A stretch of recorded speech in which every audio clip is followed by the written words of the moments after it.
하나님의 말씀은 누가복음 7장 11절부터 17절 말씀입니다.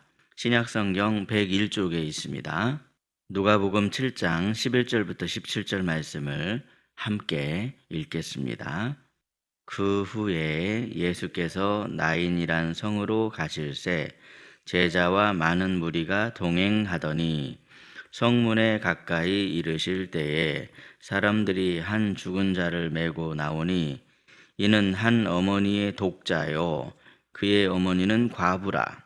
그 성에 많은 사람도 그와 함께 나오거늘 주께서 과부를 보시고 불쌍히 여기사 물지 말라 하시고 가까이 가서 그 관에 손을 대시니 맨 자들이 서는지라.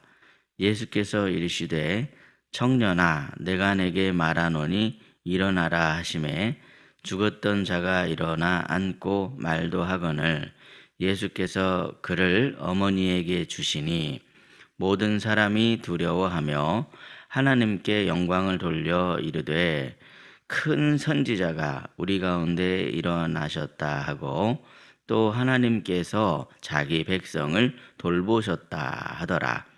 예수께 대한 이 소문이 온 유대와 사방에 두루 퍼지니라. 아멘. 오늘도 새벽을 깨우며 주님 앞으로 나온 여러분에게 주님의 은혜와 평강이 충만하게 임하시기를 예수님의 이름으로 축복합니다. 오늘 우리가 함께 나눌 본문의 말씀은 많은 분들이 설교하시는 본문으로 비교적 익숙한 이야기입니다.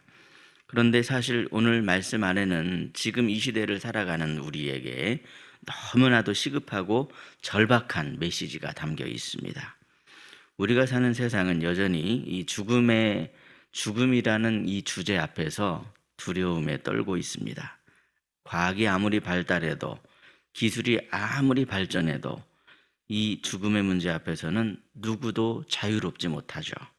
아무리 돈이 많아도 권력이 있어도 죽음을 막을 수 없습니다. 사람은 이 세상에서 죽음을 가장 두려워합니다. 왜 그렇습니까? 아무도 죽음을 이겨본 사람이 없기 때문에 그렇습니다. 그러나 성도는 다릅니다. 예수 그리스도를 나의 구주로 믿는 우리는 죽음 앞에서 절망하거나 슬퍼할 이유가 없습니다. 왜냐하면 우리 예수님은 죽음을 이기시는 능력의 주님이시기 때문에 그렇습니다. 죽은 자를 다시 살리는 생명의 능력이 예수님께 있습니다. 오늘 본문의 말씀에서 우리는 그러한 진리를 생생하게 목도하고 있죠. 그렇다면 우리가 오늘 본문의 말씀에서 주목해야 하는 특별한 은혜는 무엇입니까? 먼저 오늘 본문 말씀 속에는 과부의 슬픔을 그냥 지나치지 아니하시는 예수님의 긍휼이 담겨 있습니다. 본문은 예수님께서 나인이라고 하는 작은 성으로 가시는 장면으로 시작합니다. 여기서 예수님께서는 한 장례의 행렬을 마주치죠. 이것은 단순한 장례가 아닙니다. 과부의 외아들이 죽은 장례입니다. 이 여성은 이미 남편을 잃은 상처 위에 자신의 유일한 희망이었던 아들까지 잃은 그런 상황이었습니다. 당시 고대 이스라엘 사회에서는 남편이 없는데 자식까지 없는 그런 여성은 가장 취약하고 무력한 존재일 수밖에 없었습니다. 그러기에 외아들까지 잃은 이 그녀의 인생은 더 이상 아무런 기대도 미래도 없는 그런 상황이었습니다. 사람들은 침묵하며 장례 행렬을 따랐지만 그녀의 마음에는 말할 수 없는 고통과 눈물이 있을 수밖에 없었습니다. 그런데 그때 본문 13절 말씀을 보시면 예수님께서는 그녀를 보시고 불쌍히 여기셨다. 그렇게 말씀합니다. 우리 본문 13절 말씀인데요. 13절을 함께 읽겠습니다. 주께서 과부를 보시고 불쌍히 여기사 울지 말라 하시고 아멘. 본문 13절에 울지 말라 이 말씀은 그냥 단순한 위로의 말씀이 아닙니다. 주님은 이 절망의 상황을 역전시키실 수 있는 그런 분이기 때문에 지금 울지 말라 그렇게 말씀하시는 것이죠. 주님은 그녀의 눈물을 무시하지 않으셨습니다. 외면하지 않으셨습니다. 그녀의 눈물을 보셨고 그녀에게 직접 다가오셔서 이 눈물의 상황을 역전시켜 주셨습니다. 사랑하는 여러분, 우리가 이 땅에서 흘리는 눈물도 주님은 다 아십니다. 누가 내 슬픔을 알까? 누가 내 속에 있는 이 마음을 헤아릴까? 그런 마음을 우리가 그런 생각을 가질 때 예수님께서는 우리를 보시고 불쌍히 여기십니다. 사람의 위로는 그저 말 몇 마디에 지나지 않을지 모르지만 우리 주님께서는 그 상황 자체를 역전시키시는 분이십니다.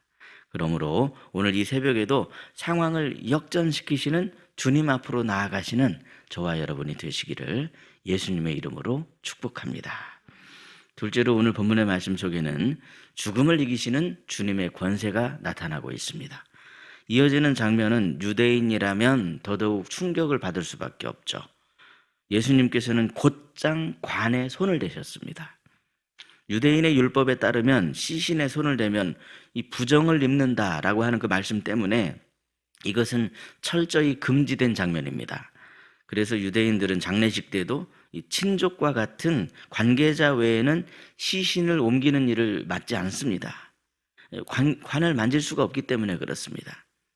이처럼 예수님께서는 보통 사람이라면 가까이 하지도 못하는 그런 상황이었지만 아무런 두려움도 없이 관에 손을 대시고 이렇게 말씀을 하십니다. 우리 본문 14절 말씀인데요. 14절을 함께 읽겠습니다. 시작. 가까이 가서 그 관에 손을 대시니 맨 자들이 서는지라. 예수께서 이르시되 청년아 내가 내게 말하노니 일어나라 하시매. 아멘. 사랑하는 여러분, 여기에 우리의 믿음의 핵심이 있습니다. 예수님은 죽은 자에게 일어나라 하고 말씀을 선포하십니다. 예수님이 선포하시는 말씀에는 생명이 있습니다. 예수님께서는 죽음 그 자체를 향해서 명령하십니다. 예수님은 죽음을 두려워하지 않으십니다. 왜냐하면 그분은 생명이요 부활이시기 때문에 그렇습니다. 이 장면은 단순히 한 청년의 소생 사건이 아닙니다. 예수님의 권세, 하나님의 아들로서의 정체성을 드러내시는 그런 장면입니다. 관을 들고 가던 사람들이 멈췄습니다. 죽은 자가 일어나 말을 하기 시작했습니다. 그러니 눈물을 흘리며 울던 어머니는 당연히 기쁨의 함성을 지를 수밖에 없었을 것입니다. 절망이 가득했던 행렬이 기쁨이 가득한 찬양의 행렬로 바뀌었기 때문에 그렇습니다. 그러면 지금 우리는 어떻습니까? 혹시 우리 삶에는 죽어가는 것들은 없으신지요? 소망이 죽고 기쁨이 식어버리고 영혼이 메마른 듯한 그런 상황 속에 있지는 않으십니까? 예수님께서는 오늘 우리에게 말씀하십니다. 일어나라. 에게이로라는 단어라고 주일에 설교 때 제가 말씀드렸습니다. 예수님께서는 오늘 우리에게도 말씀하십니다. 일어나라. 에게이로. 우리가 그 말씀을 믿음으로 반응할 때 우리의 영혼은 다시 살아나게 됩니다. 절망은 다 사라지고 생명이 회복되게 됩니다. 예수님의 말씀에 믿음으로 반응하심으로 말미암아 영혼이 다시 살아나고 모든 어둠이 다 물러나게 되며 모든 절망이 다 사라지고 생명이 회복되는 믿음의 역사를 경험하시는 저와 여러분이 되시기를 예수님의 이름으로 축복합니다. 셋째로 본문의 말씀 속에는 우리 예수님이 자기 백성을 돌보시는 참된 왕이시다 하는 그 진리가 담겨져 있습니다. 청년이 살아났을 때 사람들이 어떻게 반응했습니까? 우리 본문 16절 말씀인데요. 16절 말씀을 함께 읽겠습니다. 모든 사람이 두려워하며 하나님께 영광을 돌려 이르되 큰 선지자가 우리 가운데 일어나셨다 하고 또 하나님께서 자기 백성을 돌보셨다 하더라. 아멘. 여러분, 이것이 오늘 설교의 핵심입니다. 하나님께서 자기 백성을 돌보셨다. 이러한 이 사람들의 반응은 단순한 감탄이 아니라 믿음의 고백입니다. 우리 하나님은 살아계시고 지금도 우리를 외면하지 아니하시며 친히 우리의 삶의 현장에 개입하고 계신다는 믿음의 선언입니다. 본문의 이야기는요, 마치 출애굽기의 한 장면을 떠올리는 듯합니다.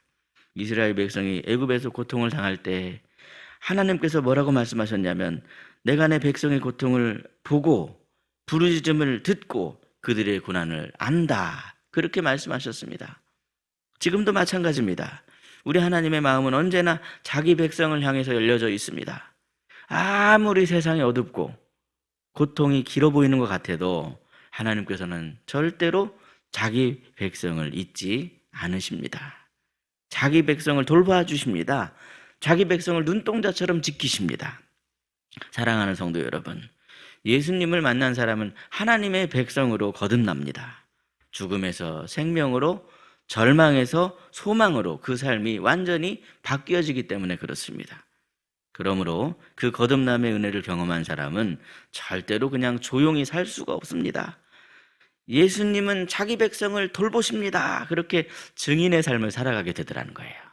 주변에 있는 사람들에게 아직 예배를 좀 쉬고 있거나 교회 가는 것을 중단하고 있으면 가만히 내버려 둘 수가 없습니다. 예수님은 자기 백성을 돌보십니다. 그런 이야기를 할 수밖에 없다는 겁니다. 오늘 이 설교를 들으시는 여러분 한 사람 한 사람이 바로 이 시대의 증인입니다. 우리 주님께서는 살아계신 하나님이십니다. 슬픔 속에 있는 자를 위로하시고 죽음 속에 있던 자를 일으키시며 지금도 자기 백성을 돌보시는 분이십니다. 여러분, 우리는 이 은혜를 세상에 전해야만 합니다. 우리가 받은 이 생명의 소식을 아직도 죽음의 행렬 가운데 있는 사람들에게 들려주어야만 합니다.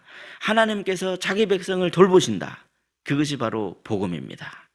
그러므로 여러분, 오늘도 세상을 향해서 이 참된 생명을 선포하며 전하는 하나님의 백성이 다 되시기를 예수님의 이름으로 축복합니다. 기도하겠습니다.